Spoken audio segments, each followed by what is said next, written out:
বাংলাদেশের মানচিত্রে এমন কিছু জায়গা আছে যেখানে প্রকৃতি শুধু দেখা যায় না, অনুভব করা যায়। যেখানে বর্ষার মাঠ আর নদীর পার্থক্য মুছে যায়, সেখানে রাস্তার বদলে নৌকায় হয়ে ওঠে মানুষের চলার পথ।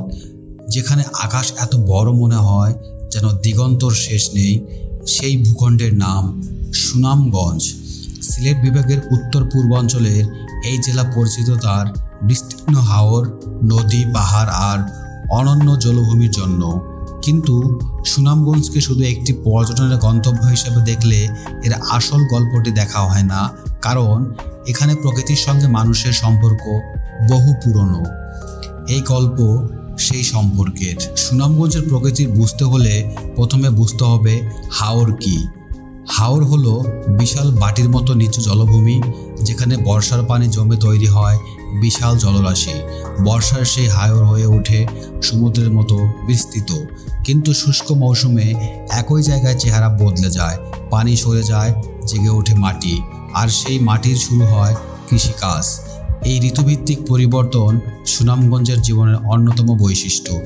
এখানে প্রকৃতি কোনোদিন একই রকম থাকে না। বর্ষার পানি, শীতে কুয়াশা, বসন্তে সবুজ, আর বর্ষার শেষে আবার কৃষকের ব্যস্ততা। সুনামগঞ্জের জীবন তাই মূলত ঋতুর সঙ্গে তাল মিলিয়ে চলার জীবন। সুনামগঞ্জের নাম বললে যে স্থানগুলোর কথা প্রথম মনে আসে তার মধ্যে অন্যতম টাঙ্গুয়ার হাওর।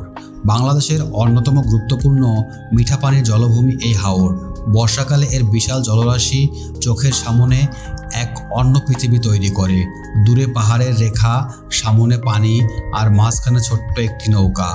এখানে মনে হয় নৌকাটি পানির ওপর নয়, আকাশের নিচে ভাসছে। টাঙ্গুয়ার হাওর শুধু সৌন্দর্যের জন্য গুরুত্বপূর্ণ নয়, এটি মাছ, জলজ উদ্ভিদ এবং বিভিন্ন প্রজাতির পাখির গুরুত্বপূর্ণ আবাসস্থল। শীতকালে দেশের বিভিন্ন জলভূমিতে পরিযায়ী পাখির আগমন ঘটে। তখন পানির ওপর দেখা যায় নানা ধরনের জলচর পাখি। প্রকৃতির এই বিশাল জলভূমি আসলে একটি জীবন্ত বাস্তুতন্ত্র। এখানে পানির প্রতিটি পরিবর্তনের সঙ্গে বদলে যায় অসংখ্য প্রাণীর জীবন। সুনামগঞ্জের আসল রূপ দেখতে হলে বর্ষায় আসতে হয়, কারণ তখন এই জেলা যেন সম্পূর্ণ বদলে যায়। যেখানে কয়েক মাস আগে ছিল ধানের ক্ষেত, সেখানে এখন পানি।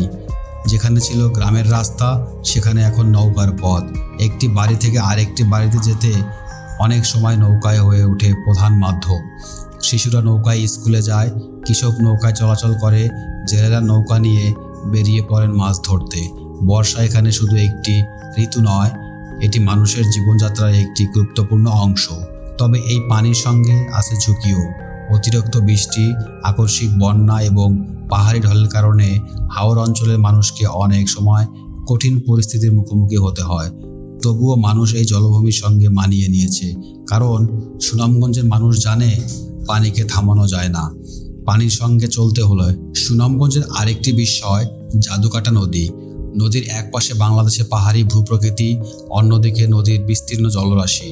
বর্ষার নদীর পূর্ণ হয়ে ওঠে, আর পরিষ্কার দিনে পানির রং ও পাহাড়ের সবুজ একসঙ্গে তৈরি হয় অসাধারণ দৃশ্য। নদীর ভারতের মেঘালয় পাহাড় থেকে নেমে আসা জলধারার সঙ্গে সম্পর্কিত ও সীমান্তবর্তী অঞ্চলের ভূপ্রকৃতির করেছে অনন্য। জাদুকাটা শুধু একটি পর্যটকদের আকর্ষণ করে না, স্থানীয় মানুষের জীবন ও অর্থনীতির সঙ্গে এই নদীর সম্পর্ক রয়েছে। নদী কখনো জীবিকা দেয়, আবার কখনো নদীর ভাঙন মানুষের জন্য নিয়ে আসে অনিশ্চয়তা। প্রকৃতির সৌন্দর্য আর মানুষের বাস্তব জীবন দুটি এখানে পাশাপাশি দেখা যায়। সুনামগঞ্জের ভূপ্রকৃতির আরেকটি বৈশিষ্ট্য হলো এখানে সমতল হাওরের পাশাপাশি দেখা যায় টিলা ও পাহাড়ি অঞ্চল। বারিক্কা টিলা এমনই একটি পরিচিত স্থান। উঁচু থেকে নিচে তাকালে দেখা যায় জাদুকাটা নদী, দূরে পাহাড়, আর চারদিকে সবুজের বিস্তৃত। এখান থেকে প্রকৃতির বিশালতা অন্যভাবে অনুভব করা যায়। একদিকে হাওরের সমতল জলভূমি, অন্যদিকে পাহাড়ের উঁচু নিচু রেখা। এই বৈচিত্র্য সুনামগঞ্জকে বাংলাদেশের অন্য অনেক অঞ্চলের চেয়ে আলাদা করে তুলেছে। এখানে কয়েক কিলোমিটারের মধ্যেই বদলে যেতে পারে ভূদৃশ্য। পানি থেকে পাহাড়, পাহাড় থেকে সবুজ মাঠ, আর সব কিছুর ওপর বিশাল আকাশ। সুনামগঞ্জের প্রকৃতি গল্প আসলে এখানকার মানুষের গল্প ছাড়া অসম্পূর্ণ। হাওরের প্রকৃতির উপর নির্ভর করে জীবনযাপন করেন। কৃষকেরা বোরো ধানের উপর অনেকটাই নির্ভরশীল। বর্ষার আগে ফসল ঘরে তোলার জন্য শুরু হয় ব্যস্ততা। ধান কাটার সময় হাওরের চারপাশে দেখা যায় অসংখ্য নৌকা। এক নৌকায় মানুষ, অন্য নৌকায় ধান। কখনো আবার নৌকার হয়ে ওঠে বাজারে যাওয়ার মাধ্যম। অন্যদিকে জেলেদের জীবন পানির সঙ্গে গভীর যুক্ত। ভোরে তারা নৌকা নিয়ে বের হন, দিনের পর দিন নদী আর হাওরে মাছ ধরেন। এই জীবন সহজ নয়। প্রকৃতি এখানে সৌন্দর্য দেয়, তেমনি অনিশ্চয়তাও দেয়। একটি আগাম বন্যা একটি মৌসুমের ফসল নষ্ট করে দিতে পারে। একটি নদী ভাঙন বদলে দিতে পারে একটি পরিবারের ঠিকানা। তারপরেও মানুষ এখানে থাকে, কারণ এই জলভূমি তাদের বাড়ি। বর্ষার বিশাল জলরাশি একসময় ধীরে ধীরে কমতে শুরু করে। পানি সরে যায়, আর তখন প্রকাশ পায় সুনামগঞ্জের আরেকটি চেহারা। হাওরের মাটিতে শুরু হয় কৃষিকাজ। চারদিকে সবুজ ধানের ক্ষেত। দূর থেকে মনে হয় পানির রাজ্য যেন হঠাৎ সবুজ সমুদ্রে পরিণত হয়েছে। এই পরিবর্তন আমাদের মনে করিয়ে দেয় সুনামগঞ্জের প্রকৃতি কখনো থেমে থাকে না। এক ঋতু শেষ হয়, আরেক ঋতু শুরু হয়। পানি আসে, পানি যায়, কিন্তু মানুষের জীবন চলতেই থাকে। এটাই হাওর অঞ্চলের সবচেয়ে বড় বাস্তবতা। সুনামগঞ্জের সৌন্দর্য যত জনপ্রিয় হচ্ছে, ততই সামনে আসছে কিছু গুরুত্বপূর্ণ প্রশ্ন। পর্যটন বাড়ছে, নৌযান বাড়ছে, মানুষের আনাগোনা বাড়ছে, কিন্তু প্রকৃতি কি সেই চাপ সহ্য করতে পারছে? জলভূমির প্লাস্টিক ফেলা হলে তার প্রভাব পড়ে আছে জলজ প্রাণীর ওপর। অতিরিক্ত পর্যটন হলে বজ্র ব্যবস্থাপনা বড় সমস্যা হয়ে দাঁড়াতে পারে। আবার জলবায়ু পরিবর্তনের কারণে বৃষ্টিপাতের ধরন ও তীব্রতার পরিবর্তন হাওর অঞ্চলে মানুষের জন্য নতুন ঝুঁকি তৈরি করতে পারে। আর আছে আকস্মিক পাহাড়ি ঢল। উজান থেকে নেমে আসা পানি খুব দ্রুত হাওর অঞ্চলে প্রবেশ করলে কৃষকের পাকা ধান হুমকির মুখে পড়তে পারে। তাই সুনামগঞ্জকে রক্ষা করার অর্থ শুধু পর্যটন কেন্দ্র বা পরিষ্কার রাখা নয়, এর অর্থ হাওর রক্ষা, নদী রক্ষা করা, জলজ প্রাণী রক্ষা করা এবং হাওরের মানুষের জীবন জীবিকাকে নিরাপদ রাখা। সামাজিক যোগাযোগ মাধ্যমের যুগে সুনামগঞ্জের সৌন্দর্য এখন আর শুধু স্থানীয় মানুষের মধ্যে সীমাবদ্ধ নেই। দেশের বিভিন্ন প্রান্ত থেকে মানুষ ছুটে আসছে হাওর দেখতে। কেউ আসে মেঘের ছবি তুলতে, কেউ আসে নৌ ভ্রমণে, কেউ আসে আবার পাহাড় নদী একসঙ্গে দেখতে। পর্যটন স্থানীয় অর্থনীতিতে নতুন সুযোগ তৈরি করছে। নৌকার মাঝি, ছোট ব্যবসায়ী, রেস্টুরেন্ট, আবাসন, অনেক মানুষের আয়ের সঙ্গে এখন পর্যটনের সম্পর্ক তৈরি হয়েছে। কিন্তু পর্যটনের ভবিষ্যৎ নির্ভর করবে একটি ভারসাম্যের ওপর।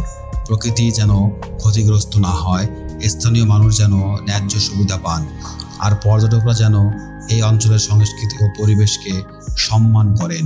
দিন শেষ হচ্ছে, সূর্যের আলো ধীরে ধীরে হাওরের পানিতে মিশে যাচ্ছে। একটি নৌকা ধীরে ধীরে দূরে চলে যাচ্ছে। হয়তো নৌকাটিতে ফিরছেন একজন জেলে, হয়তো একজন কৃষক, অথবা কোনো পর্যটক, যে সঙ্গে নিয়ে যাচ্ছে সুনামগঞ্জের কিছু স্মৃতি।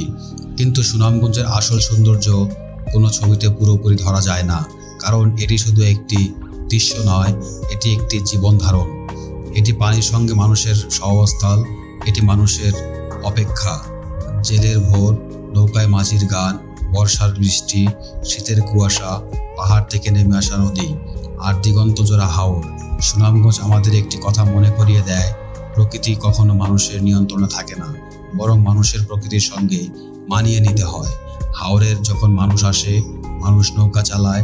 পানি যখন সরে যায়, মানুষ জমিতে ধান ফেলায়। প্রকৃতি বদলে যায়, মানুষও বদলে যায়, কিন্তু তাদের সম্পর্ক থেকে যায়। হয়তো এই কারণেই সুনামগঞ্জ এত সুন্দর, কারণ এখানে প্রকৃতি শুধু একটি দৃশ্য নয়, প্রকৃতি এখানকার জীবন। এটাই সুনামগঞ্জ, হাওর, নদী, পাহাড় আর মানুষের এক অবিচ্ছেদ্য গল্প।